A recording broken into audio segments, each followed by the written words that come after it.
বন্ধুরা, তোমরা নিশ্চয়ই বুঝতে পেরেছো ভিডিও থাম্বনেল দেখে যে আজকের ভিডিওটা কী হতে যাচ্ছে। তো চলো যাক, শুরু করা যাক। সর্বপ্রথম আমাদের ফেসবুক অথবা লাইটে ওপেন করতে হবে।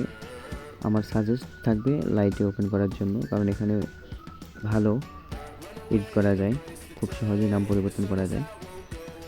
তো তোমরা প্রথমেই দেখতে পাচ্ছ এদিকে থ্রি ডট মেনু আছে, এখানে ক্লিক করবা।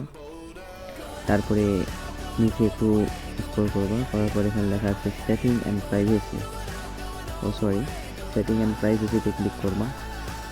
তারপরে এখানে দেখবা সেটিং নামে একটি অপশন রয়েছে, এখানে ক্লিক করবা এবং দেখবা এখানে রয়েছে পার্সোনাল ডিটেলস, এখানে ক্লিক করবা।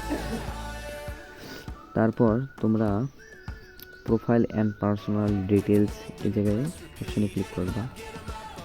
পরবর্তীতে এই জায়গায় ফেসবুকে ক্লিক করবা। তারপর এখানে নেমে ক্লিক করবা। নেম, এখানে তোমরা যে নামটি পরিবর্তন করতে চাচ্ছ এই নামটি দিয়ে দেবে। মনে করো আমি এখানে ক্যান্সেল বাদ দিয়ে এখানে দিতে চাচ্ছি শুভ, এখানে রায়। ঠিক আছে, তো এখন এখানে দেবা আর রিভিউ সেন্স নিচের অপশনে দেওয়ার পর এখন তোমার পছন্দের মতো এটাও দিতে পারো, অবশ্য উপরেরটাও দিতে পারো। তারপর চেঞ্জ নেম দেবা। দেওয়ার পর একটু নেটের সমস্যা, হ্যাঁ এখানে দেখো হয়ে গেছে, আমাদের আপলোড হয়ে গেছে। এইভাবেই তোমরা নাম চেঞ্জ করতে পারবে।